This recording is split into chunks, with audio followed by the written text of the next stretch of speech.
અડદિયા, ગુંદર પાક આવું બધું ખાઈને કંટાળી ગયા હોય ને તો ઠંડીમાં ગરમાહટ આપશે દરરોજ માત્ર આ એક ટુકડો એકદમ ઝડપથી બની જશે.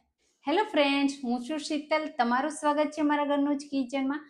આજે આપણે બનાવીશું ડ્રાયફ્રૂટ ગુંદરની એકદમ સિમ્પલ, સુપર સોફ્ટ અને મહિના સુધી રખાય તેવી સુખડી બનાવીશું. તો મોંમાં મૂકતા જ પીગળી જશે અને નાના બાળકોથી લઈ મોટા બધાને ભાવશે. તો ચાલો રેસીપી બનાવીએ. તો ડ્રાયફ્રૂટ ગુંદરની સુખડી બનાવવા માટે આપણે બદામ લેશું, કાજુ લેશું અને અખરોટ લેશું.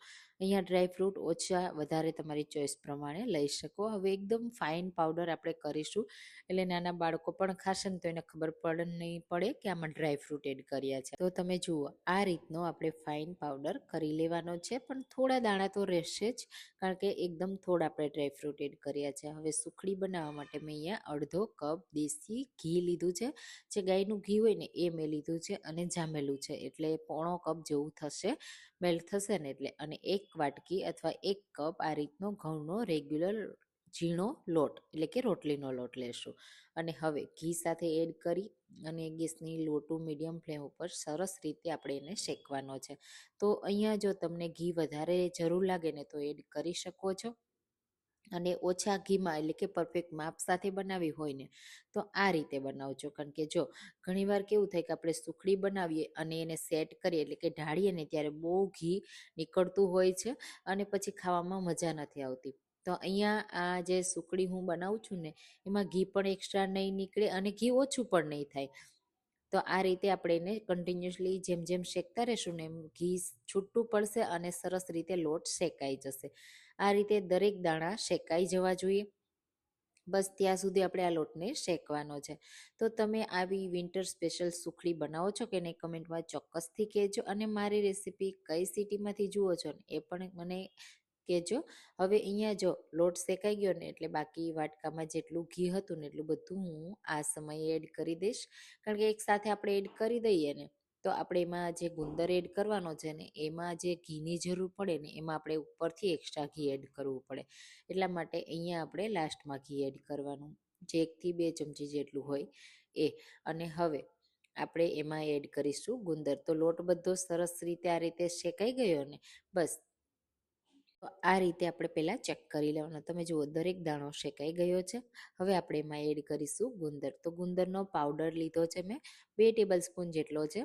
ગુંદરને બસ મિક્સર જારમાં એડ કરી ક્રશ કરી લીધો હતો, અને પાવડર હું પહેલેથી જ શિયાળાની સિઝનમાં તૈયાર રાખું એટલે તરત જ એમાંથી આપણે જે પણ વસાણું બનાવવું હોય ને બધું બનાવી શકાય. આ રીતે ગુંદર એડ કર્યા પછી તમે જુઓ લોટ છે ને એકદમ ફ્લફી થઈ જશે અને સરસ એવું ગુંદર પણ ફૂલી જશે. બસ ગુંદરનો દરેક દાણો ફૂલી જઈને ત્યાં સુધી આ રીતે ચલાવતા રહેવાનું. આ સમયે ખાસ એ ધ્યાન રાખવાનું, ગેસની ફ્લેમ એકદમ લો રાખવાની, કારણ કે પહેલેથી જ લોટ શેકાયેલો હોય ને એટલે વધારે ઓવર શેકાઈ ન જાય અને પછી એનો ટેસ્ટ કડવો ના આવે. એટલા માટે હવે જે ડ્રાયફ્રૂટને ક્રશ કરીને રાખ્યા છે એ એડ કરીશું, સાથે સૂકા નાળિયેરનો પાવડર એડ કરીશું અને થોડું આપણે સૂંઠ પાવડર પણ એડ કરીશું. તો અડધી ટીસ્પૂન જેટલો મેં એડ કર્યો, મિક્સ કરી દેશું. વિન્ટર ચાલે છે એટલે આપણે એમાં સૂંઠ પાવડર એડ કરીશું, નહીંતર તમે એલચી પાવડર પણ એડ કરી શકો છો. મિક્સ કરી દેશું. બસ આ બધી વસ્તુ સરસ મિક્સ થઈ જાય ને ત્યાં સુધી જ આપણે ગેસની ફ્લેમ ચાલુ રાખવાની છે. પછી તરત જ આપણે ગેસને બંધ કરી દેવાનો છે. અહીંયા તમે જુઓ બધી વસ્તુ સરસ મિક્સ થઈ ગઈ, શેકાઈ ગઈ. હવે ગેસની ફ્લેમ હું પહેલાં બંધ કરી દઈશ. પછી આપણે તરત જ એમાં ગોળ એડ કરવાનો છે. મિક્સર એકદમ ગરમ હોય ને ત્યારે જ. તો સ્વાદ પ્રમાણે ગોળ લઈ શકાય. મેં જે વાટકીથી લોટ લીધો છે ને એ જ વાટકીથી સમારીને ગોળ લીધો છે. અને હવે મિક્સર ગરમ છે ને એટલે ગોળ તરત જ મેલ્ટ થવા લાગશે. અને હા, ઓવર મિક્સ નહીં કરતા, નહીંતર ગોળ છે ને એનો પાયો થવા લાગશે અને આ સુખડી છે ને સોફ્ટ નહીં બને. પણ આપણે સુખડીને સોફ્ટ બનાવવા માટે એક ઇન્ગ્રીડિયન્ટ એડ કરીશું, જેના લીધે પરફેક્ટ દાંત વગરના પણ આ સુખડી ખાઈ શકશે. અહીંયા તમે જુઓ ગોળ જેમ જેમ આપણે મિક્સ કરીએ છીએ ને મેલ્ટ થતો જશે, અને જે ઘી છે ને એ પણ થોડુંક રિલીઝ થશે, અને આ મિક્સર બિલકુલ પેનમાં ચોંટશે નહીં, એકદમ સરસ રીતે ડિમોલ્ડ પણ થઈ જશે. બસ આ રીતે ગોળ સરસ એવો મિક્સ થઈ ગયો, તમે જુઓ પરફેક્ટ. હવે એકદમ સોફ્ટ સુખડી બનાવવા માટે આપણે 2 ચમચી જેટલું દૂધ એડ કરીશું. અને દૂધને આ રીતે તમે જુઓ પેન ગરમ છે ને એટલે બધું દૂધ તરત જ બળવા લાગશે. એટલે ઘણીવાર એવું થાય કે દૂધ એડ કર્યું છે તો મહિનાઓ સુધી સુખડી સારી રહેશે, હા, ચોક્કસ સારી રહેશે, ખરાબ નહીં થાય. પણ ખાસ એ ધ્યાન રાખજો કે ગેસની ફ્લેમ ભલે જ બંધ હોય પણ પેન એકદમ ગરમ હોવું જોઈએ, નહીંતર છે ને દૂધ કાચું રહી જશે ને તો તમારી સુખડી ખરાબ થશે. પણ અહીંયા દૂધ બધું બળી જશે ને એટલે સુખડી ગમે એટલા મહિના પણ તમે રાખશો ને એનો ટેસ્ટ એવો ને એવો રહેશે. બસ દૂધ મિક્સ થઈ ગયું, બધું દૂધ બળી ગયું. હવે કોઈ પણ પ્લેટને આ રીતે ઘીથી ગ્રીસ કરી લેશું અને બસ તમારા મનગમતા શેપમાં એને સેટ કરી શકો છો. ગરમા ગરમ પણ ખાવાની ખૂબ મજા આવે છે.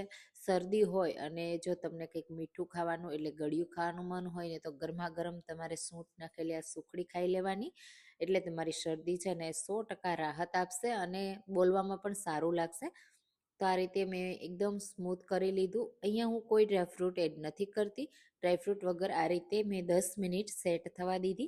પછી એમાં કટ લગાવી દેશું. નાના કે મોટા તમારી ચોઈસ પ્રમાણે તમે એમાં કટ લગાવી શકો છો. અને પછી આ સુખડીને મહિનાઓ સુધી પણ રાખશો ને તો પણ ખરાબ નહીં થાય. જ્યારે ખાવાનું મન થાય ત્યારે 1 થી 2 ટુકડા ખાઈ લેવાના. નાના બાળકોથી લઈ મોટા બધાને ભાવે, દાંત વગરના લોકો પણ ખાઈ શકે તેવી આપણી વિન્ટર સ્પેશિયલ સુખડી તૈયાર થઈ ગઈ છે. હું તમને ડિમોલ્ડ કરીને પણ બતાવી દઉં કે કેટલી પરફેક્ટ બની છે. પ્લેટમાં પણ બિલકુલ ચોટી નથી. તો છે ને એકદમ સિમ્પલ, આસાન અને શિયાળા સ્પેશિયલ આપણી સુખડી તૈયાર. તો હું તોડીને પણ તમને બતાવી દઈશ કે કેટલી સોફ્ટ બની છે અને એકદમ દાણેદાર પણ બની છે ને એકદમ પરફેક્ટ. તમે જુઓ છે ને એકદમ સોફ્ટ. તો બસ આ સુખડી તમે પણ ટ્રાય કરજો અને આ રેસીપી ગમી હોય તો લાઈક કરજો, શેર કરજો અને મારી ચેનલને